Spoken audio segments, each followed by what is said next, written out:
Are your ankles so swollen that the sock marks don't fade even after an hour? Wait, don't skip this. What I'm about to tell you is literally a matter of life and death. There was a woman in her 70s. Every evening, her ankles would swell up like logs, making it painful just to take off her shoes. She thought to herself, well, this is just what happens when you get old. But one night, she suddenly couldn't breathe. When she was rushed to the emergency room, the doctor said, "You have a pulmonary embolism. A blood clot from your leg traveled to your lungs. If you'd come any later, we might have lost you." Do you think this can't happen to you? Right now, at this very moment, blood is crawling through your leg veins at a snail's pace, like a clogged drain, and that pooling blood is slowly solidifying. It's turning into a clot. What happens if that clot breaks free and travels to your heart? Your brain? Your lungs? That's the exact moment a heart attack, stroke, or pulmonary embolism begins. Millions of people worldwide die from these clots every single year. And here's the shocking part. Many of them simply ignored their swollen legs. It's just a little swelling. That one thought can cost you your life. That's exactly why I made this video. I'm a specialist who has spent decades researching vascular health in seniors. And the 7 methods I'm about to share aren't just about reducing swelling. They're survival protocols that will save your blood vessels. If you start these methods tonight, you'll be amazed when you look in the mirror tomorrow morning. Your ankles will be flat, but what's more important is that the blood in your vessels will start flowing powerfully again. Especially method number 7. This is a secret that vascular specialists quietly share only with their own families. Don't skip it. Let me get started. Get your notepad ready and stay focused from start to finish. Your healthy future depends on these next 15 minutes. Main content. Now, before we dive in, let me ask you something. Have you ever experienced this? Your ankles are fine in the morning, but by evening they're completely swollen. When you take off your socks, there are deep grooves that won't go away for the longest time. When you press your finger into your ankle, it sinks in and slowly comes back up. This symptom is called pitting edema. This isn't just a natural part of aging, it's your blood vessels screaming for help. Why does this happen? It's simple. Your heart pumps blood throughout your body all day long, but here's the problem. The blood that goes down to your feet needs to come back up to your heart, and that's not easy. Gravity keeps pulling it down. In healthy people, the calf muscles act like a pump, pushing blood upward. The valves inside your veins prevent the blood from flowing backward. But as we age, this system weakens. Muscles lose strength. Valves stretch out. Blood vessel walls lose elasticity. So what happens? Blood just pools in your ankles. That pooled blood creates pressure, and that pressure forces fluid out of your blood vessels. That's the swelling you see. What's even scarier is that pooled blood slowly becomes sticky, just like water in a stagnant pond turns murky. And when that sticky blood clumps together, it becomes a clot. If that clot breaks loose and travels to your lungs, that's pulmonary embolism. To your brain, that's a stroke. To your heart, that's a heart attack. Now let me show you what to do about it. You need to start tonight. Step 1. The magnesium-potassium cellular flush. You've heard that eating too much salt causes swelling, right? That's true. Sodium, or salt, makes your body retain water. So many of you try hard to eat bland food. You only eat the solids from soup and skip the broth. You rinse your kimchi in water before eating it, but you still swell up, don't you? Why is that? The answer is simple. The problem isn't just sodium. There are 3 critical minerals in your body: sodium, potassium, and magnesium. These 3 need to balance like a seesaw. Sodium holds water outside your cells. Potassium balances things from inside your cells. Magnesium helps both of them do their jobs properly. But most seniors are deficient in potassium and magnesium. Why? Because as we age, our digestive absorption decreases, and if you're taking medications, these minerals get flushed out in your urine. So what happens? Your cells panic. We're low on potassium. We'd better hold on to sodium. When they hold on to sodium, they naturally hold on to water too. That's how swelling happens. That's why step one is critical. Exactly 60 minutes before you go to sleep, you need to do this. Get 1 teaspoon of magnesium citrate powder. You can easily find this at pharmacies or health food stores. That's roughly 300 to 400 milligrams of elemental magnesium. Mix it into about 12 ounces of water. That's about 2 paper cups worth. Now add the secret weapon. Have you heard of cream of tartar? It's a white powder used in baking, but it's actually loaded with potassium. The proper name is potassium bitartrate. Add a 1/4 teaspoon, just a pinch with your fingers. Stir it well and drink it slowly. Don't gulp it down all at once. Sip it over about 10 minutes. Why exactly 60 minutes before bed? There's a reason. When this magnesium and potassium enter your body, your kidneys start to respond. Oh, potassium is coming in. We can start releasing some sodium now. That's how it works. When your kidneys release sodium, water goes with it. This process takes about 30 to 40 minutes to kick in. So if you drink this 60 minutes before bed, your body starts flushing out unnecessary water before you even lie down. Here's another important point. Magnesium citrate relaxes your blood vessel walls. Your blood vessels are surrounded by muscle. When that muscle tenses up, vessels narrow. When it relaxes, they widen. Magnesium is a natural muscle relaxer. When vessels widen, blood flows better, right? Obviously, swelling goes down, but there's something you need to be careful about.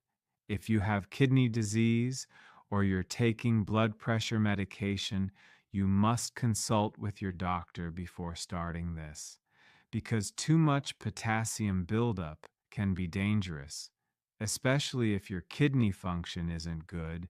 You might not be able to excrete potassium properly, but if you're healthy, don't worry, this amount is safe.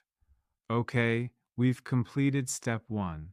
Your cells are starting to release water, but this alone isn't enough, because the water that's already pooled in your ankles won't move on its own. You have to force it to move. That's step two. Step two, the 60-second ice shock to wake up your vessels. Let me ask you something. On a cold winter day, when you come inside from the cold, what happens to your hands and feet? They turn bright red and feel hot, right? That's exactly the principle we're going to use. In medical terms, it's called the hunting response. Our bodies are incredibly smart. When you're in the cold, your vessels constrict tightly to prevent heat loss. Then when you warm up again, your vessels open wide to send blood rushing in. During this process, an enormous pumping action occurs. It's like having two hearts. Blood surges through. We're going to create this artificially. You'll need some supplies. Get 2 basins. Fill one with hot water. When you put your hand in, it should feel like, oh, it's hot, but I can handle it. That's about 104 to 108 degrees Fahrenheit. Don't make it so hot that you'll burn yourself. Fill the other basin with cold water and add lots of ice. Add about 5 to 6 ice trays worth. Can't I just use cold tap water? No. You need the ice to make it cold enough. It should be cold enough to sting when you put your feet in. Okay, let's start. First, immerse both feet in the hot water. Watch the clock and time exactly 3 minutes. During these 3 minutes, something incredible is happening in your foot vessels. Your vessels dilate, they open wide. Blood and fluid that were pooled deep in your ankles rise closer to the surface. After 3 minutes, immediately, without hesitation, plunge your feet into the ice water. Ah! It's okay to yell. It's really cold at first. But hang in there. Just 60 seconds. That's all you need. What happens during these 60 seconds? Your vessels constrict hard, like they're being squeezed. The vessels that were wide open suddenly clamp down, and the blood and water inside get forced out. It's like wringing out a towel. All the old, stagnant water and waste products get expelled. After 60 seconds, go back to the hot water. Another 3 minutes. This time, as the vessels open again, fresh blood comes pouring in. Clean, oxygen-rich blood reaches all the way to your toes. Then another 60 seconds in ice water. Repeat this cycle a total of 3 times. Hot water 3 minutes, ice water 1 minute, hot water 3 minutes, ice water 1 minute, hot water 3 minutes, final ice water 1 minute. Here's what's important. You must end with ice water, because when you finish with ice water and pull your feet out, your body reflexively says, I'm cold. I need to warm up fast, and your vessels open explosively. The massive increase in blood flow that happens at this moment is exactly what we want. All the pooled waste and water gets swept away in one go. I've taught this method to countless seniors, and everyone who tries it for the first time is amazed. Wow, my feet have never felt this light. My ankles actually look thinner. You'll feel the immediate effect. But let me give you one more tip. When you do this contrast bath, don't just soak your ankles. Immerse up to the middle of your calves, because there are lots of veins running through your calf muscles too. You need to stimulate those as well to double the effect. And it's even better if you can do this in a bathtub. It's more comfortable sitting down. But if you don't have a bathtub, basins work just fine. Just sit in a chair. Okay, we've finished step 2. Fluid is starting to drain and your vessels are awake, but gravity is still a problem. Gravity pulls your blood downward 24 hours a day. To overcome this, we need step 3. Step 3, the 5-minute wall leg pump. Have you ever laid down on your bed and propped your legs up on a pillow when they felt heavy? It feels kind of nice, right? That's correct. When you elevate your legs, gravity works in reverse and fluid drains down. But just passively propping them up doesn't work very well because it's passive. We need to actively pump. We need to operate your calf muscles ourselves to squeeze the blood out. In the medical world, the calf is called the second heart. Why? Inside your calf muscles, veins are woven like a net. When these muscles contract, the veins get squeezed and blood shoots upward, just like a pump. That's why walking is good for circulation. When you walk, your calf muscles constantly contract and relax. But in the evening, when your legs are already swollen, it's hard to walk, right? That's why I'm teaching you a method you can do lying down. Go near a wall. Lie down on the floor and scoot your hips right up against the wall. Get as close as you can. Then straighten your legs up the wall with the soles of your feet facing the ceiling. This position makes an L shape, right? Your torso is flat on the floor and your legs are vertical against the wall. Just this position alone already makes gravity work in reverse. The fluid pooled in your ankles starts slowly draining toward your thighs. But don't stop here. Now we start the exercise. Point your toes toward the ceiling. Stretch them as far as you can, like you're reaching. 1, 2, 3, 4, 5. Hold that position while you count to 5. Then pull your toes the opposite way. Pull them so your foot flexes toward your shin. You should feel your calf muscles stretch tight. 1, 2, 3, 4, 5. Count to 5 again. Repeat this 10 times. Point and flex 10 times. That's 1 minute. Don't rest after 1 minute. Keep going. Do this for a total of 5 minutes. That's about 50 repetitions total. But that's tiring. Can't I just do 3 minutes? No, you need 5 minutes for enough fluid to move. Research shows that doing this exercise for 5 minutes gives you effects similar to getting a lymphatic drainage massage. Getting a lymphatic massage costs money and time, right? This is free, and you can do it at home. And the key to this exercise is using your muscles. Every time your muscles contract, they squeeze your blood vessels. Pooled blood and water get pushed upward to your thighs, your pelvis, your abdomen. From there, the larger vessels take care of sending it to your heart. After 5 minutes, slowly lower your legs. Don't jump up suddenly. You might get dizzy.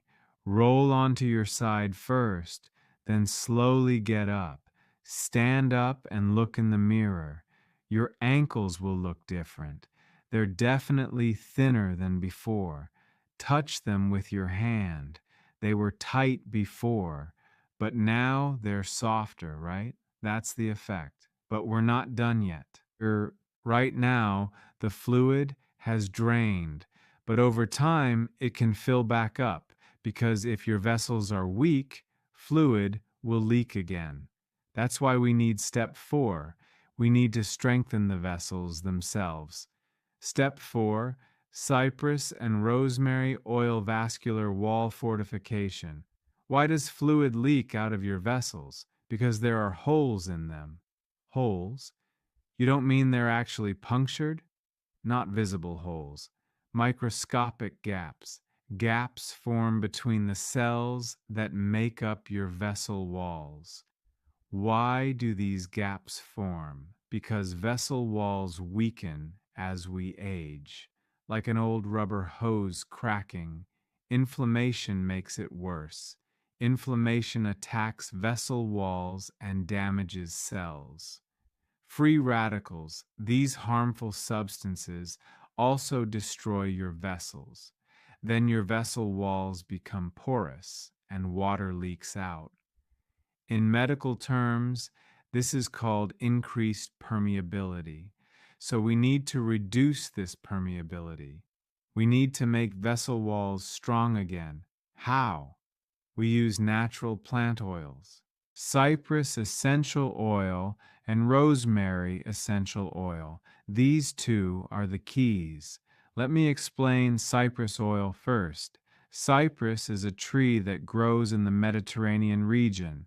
Oil extracted from this tree has been known since ancient times to be good for vascular health. Why is it good? Cypress oil contains compounds that constrict blood vessels. It tightens up stretched out vessels, and it strengthens vessel wall cells. It fills in the gaps. Research actually shows that areas where cypress oil is applied have decreased vascular permeability. In simple terms, less leaking. Rosemary oil has a different effect. It promotes blood circulation. It dilates vessels so blood flows better. It also has anti-inflammatory properties. It reduces inflammation in vessel walls. When inflammation decreases, vessels get damaged less, right? When you mix these two oils together, you get a synergistic effect. One tightens vessels, one improves circulation, and both fight inflammation. So, how do you make it? Get 5 drops of cypress essential oil and 5 drops of rosemary essential oil. That's 10 drops total. You need to mix this with a carrier oil. Essential oils are concentrated, so applying them directly to skin can be irritating. For carrier oil, you can use coconut oil, almond oil, or olive oil. Use whatever you have at home. Pour out 1 tablespoon. That's about 1 soup spoon worth. Drop in the 10 drops of essential oil and mix well. Now it's time to apply. Sit comfortably in a chair.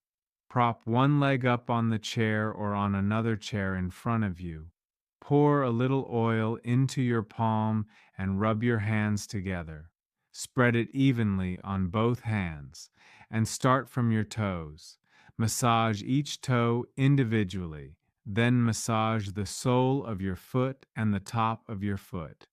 Here's an important point. You must always massage upward, from bottom to top, from toes to ankle, from ankle up the calf. Why? Because inside your veins are valves, and these valves only open in one direction. They only open upward. So massage needs to go in that direction too for it to be effective. Pay special attention to the ankle area. Massage in circles around your ankle bones. This is where swelling is usually worst. Then move up to the calf. Wrap both hands around your calf and sweep upward, like you're squeezing toothpaste from bottom to top. This way you can push up even the lymph fluid pooled in the muscles. Massage up to just below the knee, but don't touch the back of the knee. There are lymph nodes there, and pressing too hard isn't good. Spend 3 to 5 minutes on each leg. Then do the other leg the same way.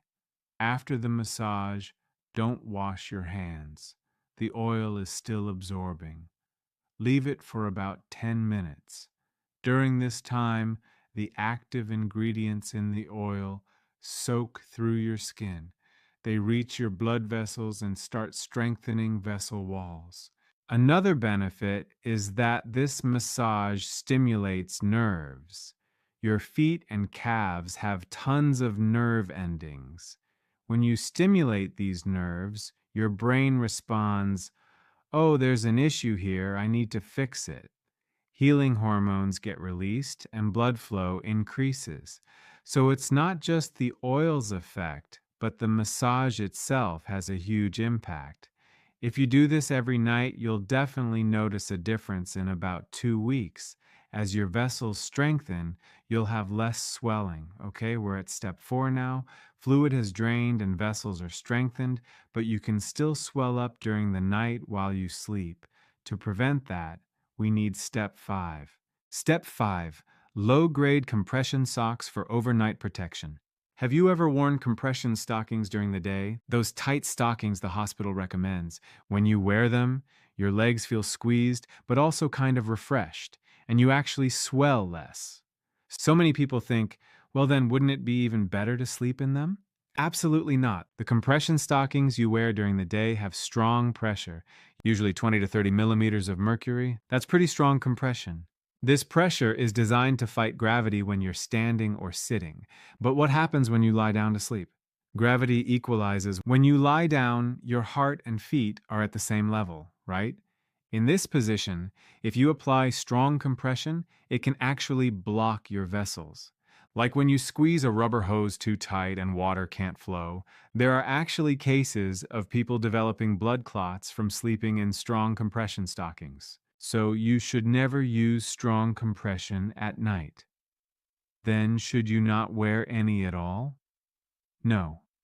Light compression is fine. Actually, light compression is helpful.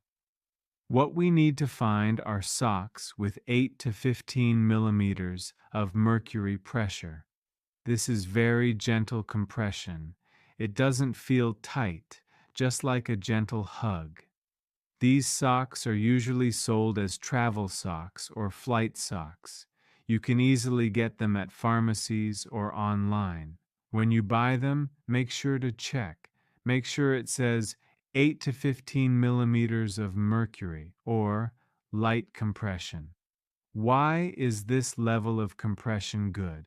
Well, we drain the fluid in the first 3 steps, right? But during sleep, fluid can accumulate again, especially if you sleep on your side. One leg ends up lower and can swell. Light compression socks prevent tissue from expanding. Okay, you can swell this much, no more. They set a boundary. So they prevent the fluid we worked hard to drain from coming back. There's another important function. Light compression helps your vein valves work properly. When vein valves are stretched out and don't close properly, blood flows backward. It goes back down. Light compression slightly squeezes the vein walls so the valves close properly. Then blood doesn't flow backward. So, how do you wear them? Choose socks that go from ankle to calf. There are longer ones that go up to the knee, but you don't need those. Swelling mainly happens in ankles and calves, so just covering those is enough. Here's something to watch for when putting them on. The elastic band at the top shouldn't be too tight. After you put them on, check the band area. Is it creating a deep groove in your skin? Then it's too tight. Roll the band down or switch to a bigger size. If the band is the only part squeezing tight, it blocks flow and actually causes problems. Compression should gradually decrease from bottom to top, strongest at the ankle, getting lighter as it goes up.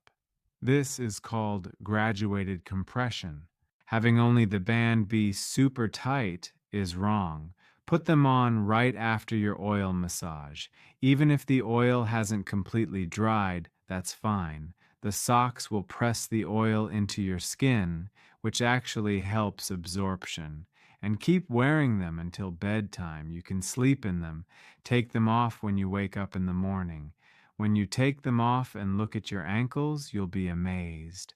Almost no swelling. Your ankle bones will be clearly visible.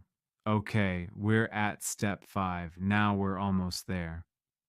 But there's one more thing to watch out for: your habit of drinking water before bed. Step 6, the 3-hour fluid fast to block overnight swelling. Many people drink water before bed. I don't want to get thirsty at night. I don't want to get dehydrated while sleeping. That's their thinking. It's not wrong. Hydration is important, but timing is the issue. If you drink water right before bed, where does that water go? Your kidneys have to process it, but kidneys can't process it instantly. It takes time. When you drink water, it goes from your stomach to your intestines, gets absorbed into your blood, then your kidneys filter it and turn it into urine. This process takes 30 minutes at the fastest, usually 1 to 2 hours, and it's even slower when you're lying down because you don't have gravity's help. When you're standing, gravity pulls fluid downward so it circulates. But lying down, that doesn't happen. So what happens? The water you drank wanders around in your body, and according to the law of gravity, it goes to the lowest places. When you're lying down, what's the lowest? Your feet and legs. That's why if you drink a lot of water before bed, your face and legs are puffy in the morning. Especially your legs are worse. We worked so hard to drain all that fluid. But if you drink water before bed, it's all for nothing. So we need to set a rule: no water for 3 hours before sleep. For example, if you go to bed at 10 p.m., don't drink water after 7 p.m. But what if I get thirsty?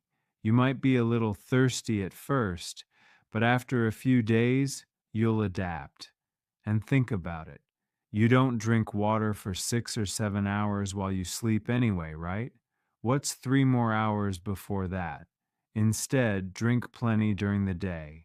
Get all your daily water intake before 7 p.m. 1 glass when you wake up, one before lunch, one after lunch, one in the afternoon, one after dinner. That's plenty. And there's one exception. When you take the supplement I'll tell you about in step 7, it's okay to have a sip of water then, just enough to swallow a pill, so no problem. When you follow this 3-hour fluid fast, your kidneys get time to do final cleanup. They can process all the excess water in your body before you lie down to sleep. Then when you sleep, your body is in a clean state. No unnecessary fluid, so nothing to cause swelling.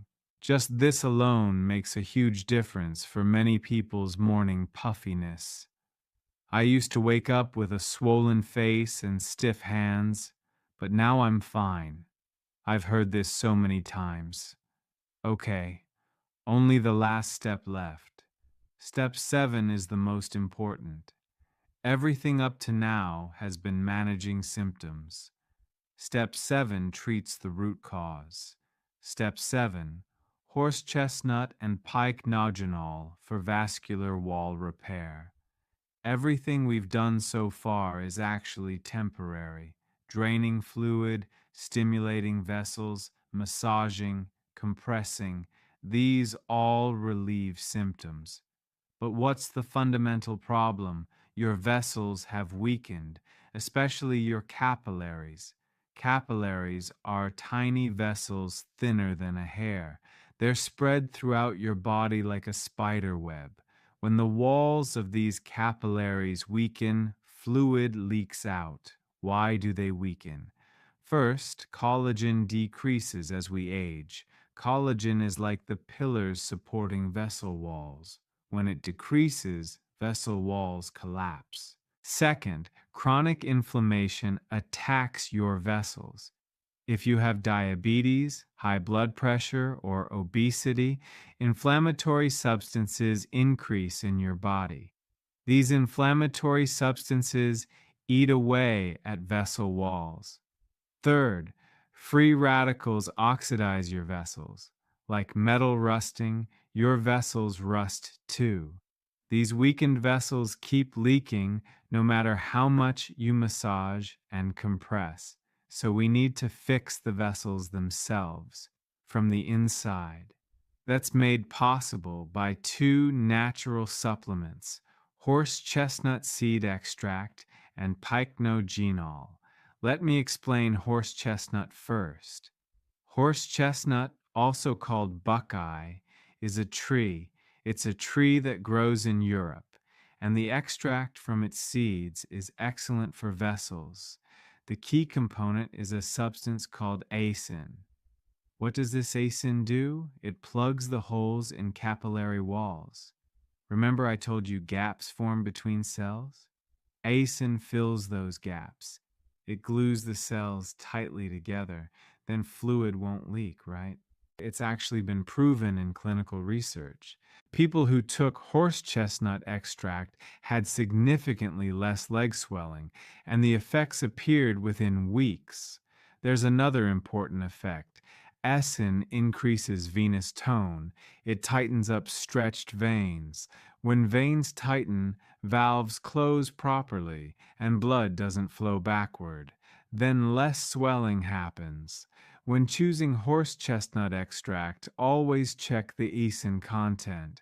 You need a product with 50 milligrams of asin, and you need to take 300 milligrams per day. This is the clinically proven effective dose. If you take less, the effect is weak.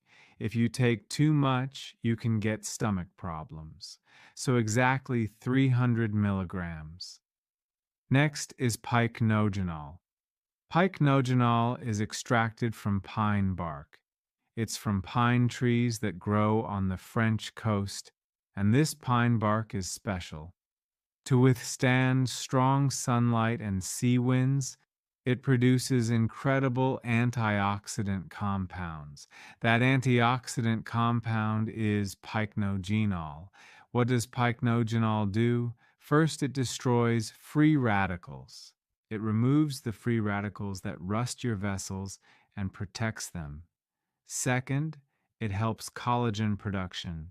When you have more collagen in vessel walls, vessels get stronger, right? Third, it reduces inflammation. It suppresses the production of inflammatory substances so vessels get less damaged. Fourth, it improves microcirculation. It makes blood flow better in your capillaries. When these four effects combine, what happens? Your vessels become younger, like turning back time. Dosage is important for pycnogenol too. Take 100 milligrams per day. This is also a research-proven dose. So when do you take these two? Take them right before bed, because our bodies repair themselves during sleep. Growth hormone is released, cells regenerate, tissues get repaired. When you take horse chestnut and pycnogenol at this time, your vessels get repaired during sleep. Asin plugs the holes in vessel walls. Pycnogenol makes collagen and fights inflammation. When you wake up in the morning, your vessels are a little stronger than yesterday. If you repeat this every day, after 2 weeks, you'll definitely feel the difference. After a month, swelling will be cut in half. After 3 months, you'll be almost back to normal. Of course, there are individual differences. If your symptoms are severe, it might take longer, but don't give up. If you're consistent, you will improve. Let me mention one precaution.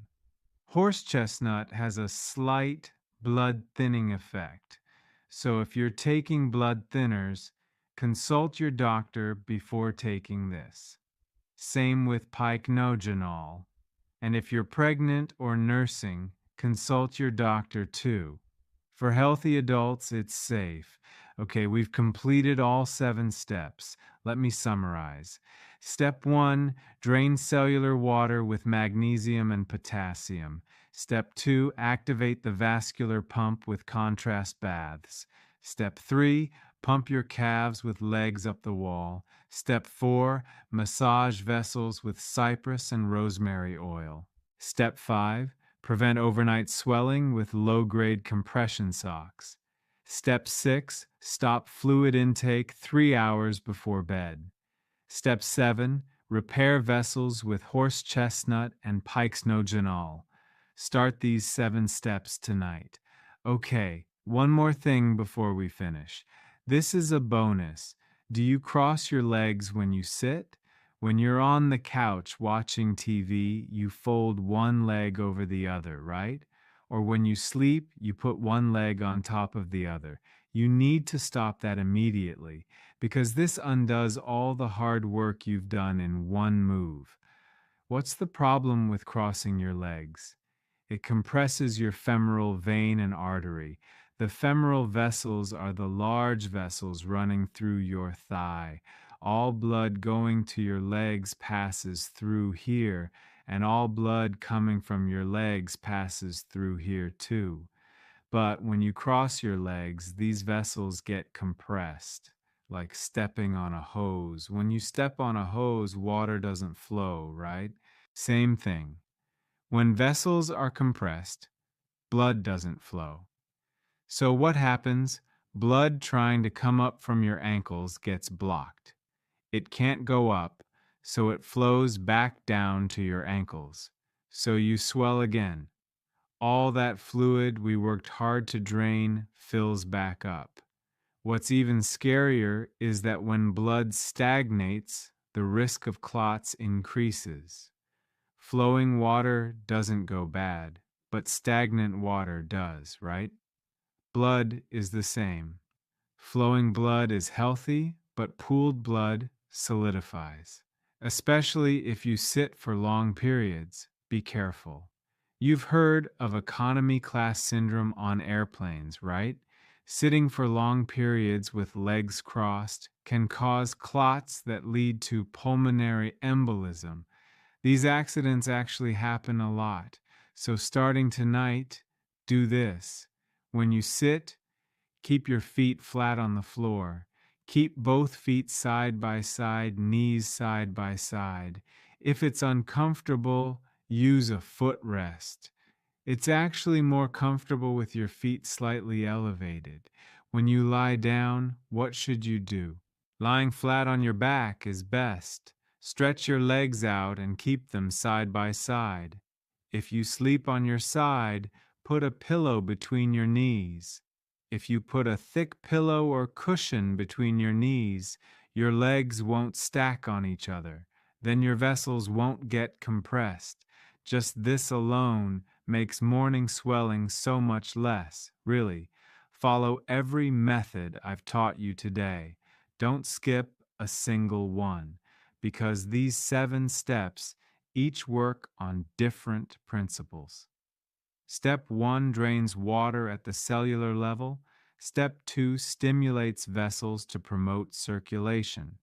Step 3 physically moves water using gravity. Step 4 strengthens vessel walls. Step 5 prevents overnight swelling. Step 6 blocks new swelling from forming. Step 7 treats the root cause. All 7 need to work together for perfect results. One alone isn't enough. You need to do them all. Okay, we're really done now. You remember everything I told you today, right? Your foot swelling isn't just an inconvenience. It's a serious warning sign that could threaten your life, but you don't need to be afraid. Just start these 7 steps tonight. Magnesium-potassium flush, contrast baths, wall leg raises, oil massage, compression socks, fluid fast, and horse chestnut with Pycnogenol. These 7 steps will save your blood vessels. Tomorrow morning, when you look in the mirror, you'll be amazed. Your ankles will be flat, and after 2 weeks, a month, 3 months, you'll keep getting better. This isn't magic. It's science. It's a proven method. Start right now. Don't put it off until tomorrow. Your health starts tonight. And if you're curious about the real cause of this swelling, the 3 foods you eat every day that are destroying your vessels, make sure to watch my next video. That's the key to a permanent solution. Stay healthy. Thank you.